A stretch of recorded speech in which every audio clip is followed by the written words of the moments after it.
नमस्कार, मैं हूं पंकज कुमार सिन्हा और आप देख रहे हैं the Nawada news. The Nawada news में मैं आज आपको बता दूं कि लोक जनशक्ति पार्टी रामविलास के राष्ट्रीय अध्यक्ष चिराग पासवान आज नवादा पहुंचे। एक शादी समारोह में नवादा पहुंचे और मीडिया से बात करते हुए उन्होंने ताबड़तोड़ नीतीश कुमार की क्लास लगा दी। साथ ही उन्होंने यह कहा कि जिन्हें खुद के बलबूते मुख्यमंत्री नहीं बन पाना है, वे प्रधानमंत्री बनने का ख्वाब देख रहे हैं। उन्होंने कहा कि जिस तरह से वे राज्य राज्य घूमकर लोगों को एकजुट करने का प्रयास कर रहे हैं, काफ़ी समय है, काफ़ी फुर्सत है। ऐसे में बिहार में शराब से और अन्य किसी कारणों से मर रहे परिजनों को देखने की उन्हें फुर्सत नहीं है।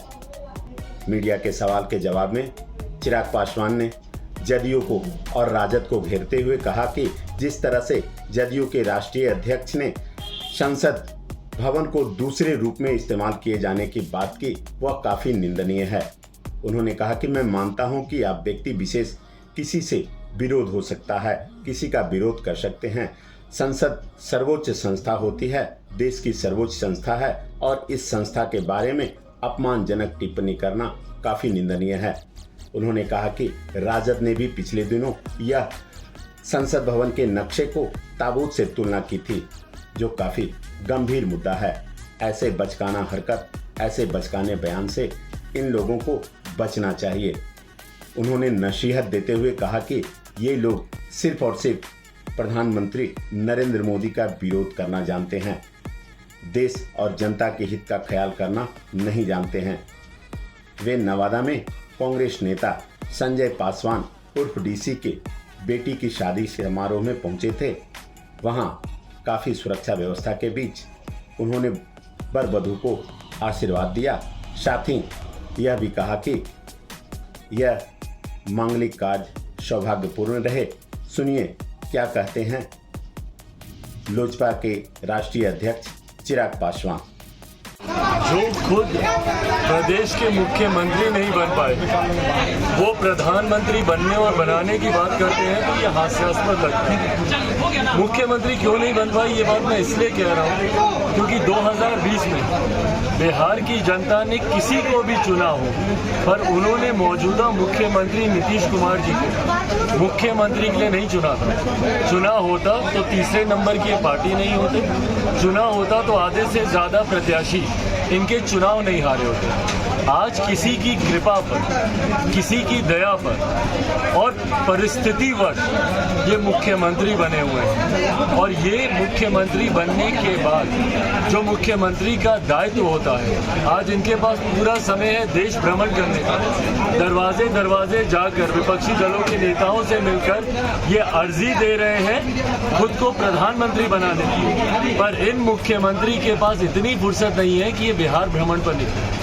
इनके पास इतनी फुर्सत नहीं है कि ये बिहार के गांव में जाकर उन पीड़ित परिवारों से मिले जहां पर आए दिन हत्याएं हो रही हैं, या जहरीली शराब पीने से मौतें हो रही हैं, या जहां पर अपहरण, बलात्कार और डकैती हो रही है। उनसे मिलने का इनके पास समय नहीं है, पर दरवाजे दरवाजे जाकर अपने आप को प्रधानमंत्री बनाने की अर्जी लगाने की इनके पास फुर्सत है। बहरहाल जिस विपक्षी एकता की ये बात कर रहे हैं, विपक्षी एकता भाई एक भ्रम मात्र है। 2014 में भी विपक्ष ने एकजुट होने का प्रयास किया, 19 में भी किया और अब 24 में पुनः ये प्रयास किया जा रहा है। 12 तारीख को जब विपक्षी दलों की बैठक मुख्यमंत्री नीतीश कुमार जी बिहार में बुलाने की बात करते हैं, तो उस 12 तारीख को एक मंच पर एक साथ कम से कम 12 प्रधानमंत्री पद के दावेदार भी आपको दिखाई देंगे, अगर सब आ गए तो।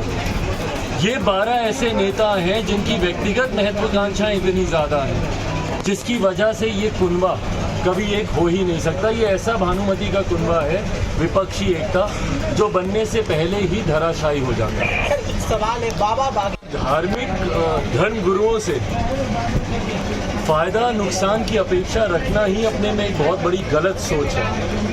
धर्म गुरुओं का काम है, वो आएंगे अपने धर्म का प्रचार करेंगे और उनके अनुसार उनको जो सही लगता है उन बातों को रखेंगे। तभी मैंने उस वक्त इस बात का भी विरोध किया था कि जब बाबा आ रहे हैं और कुछ लोगों ने उनके आने का विरोध किया था, तब भी मैंने कहा था कि राजनीतिक दलों को इसमें पढ़ने की जरूरत ही नहीं है।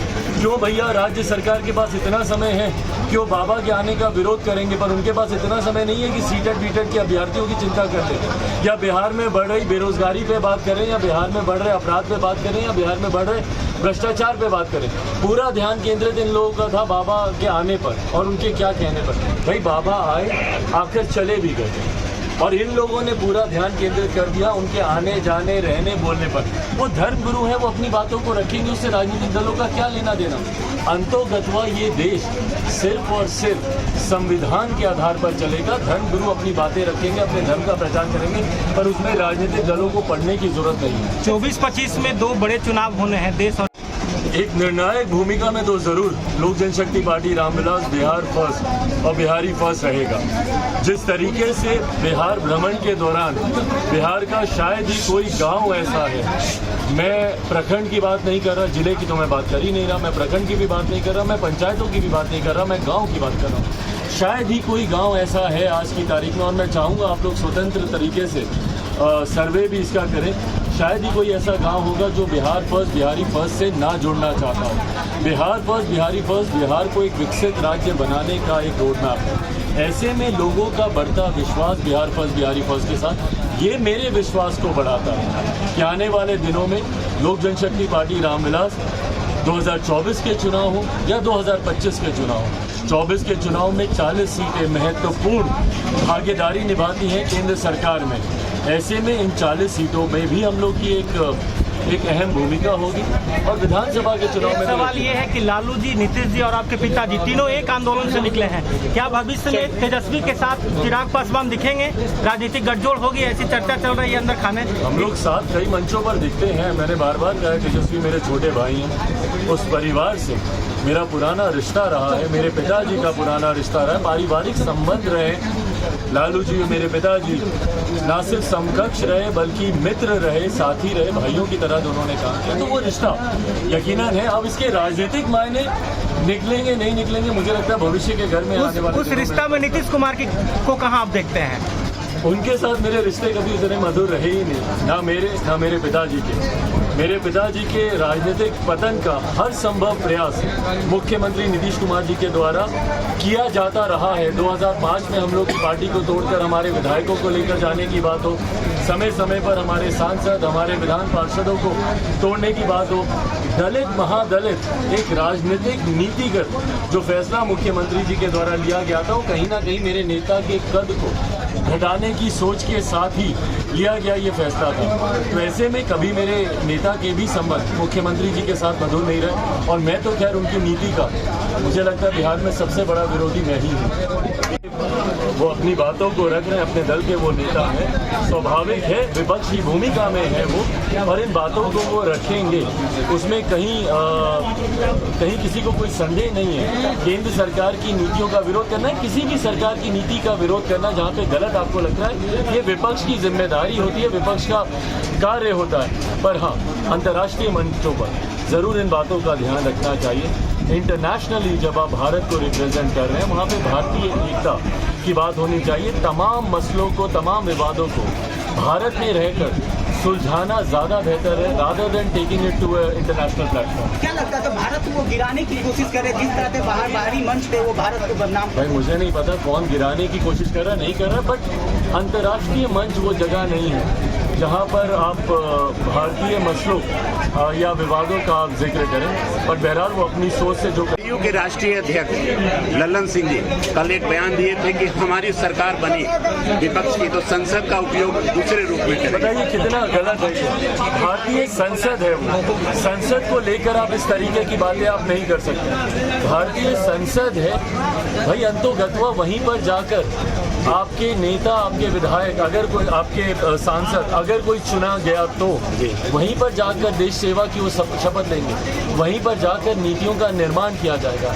ऐसे में राजद के द्वारा भी जिस तरीके से ताबूत से उसकी तुलना की गई गलत है, निंदनीय है। उसी तरीके से जिस तरीके से जनता दल यूनाइटेड के राष्ट्रीय अध्यक्ष के द्वारा कहा गया कि इसका उपयोग नहीं किया जाएगा, ये गलत है भैया। एक व्यक्ति का विरोध करते करते आप संस्थाओं का विरोध नहीं कर सकते। और भारत की सबसे बड़ी संवैधानिक संस्था है भारत की संसद। वहाँ पर लोकतंत्र का मंदिर हम लोग उसे कहते हैं, जनहित से जुड़े हुए विषयों पर चर्चा वहाँ पर होती है, नीति बनाई जाती है, उसको लेकर इस तरीके की ओछी राजनीति करना उचित नहीं।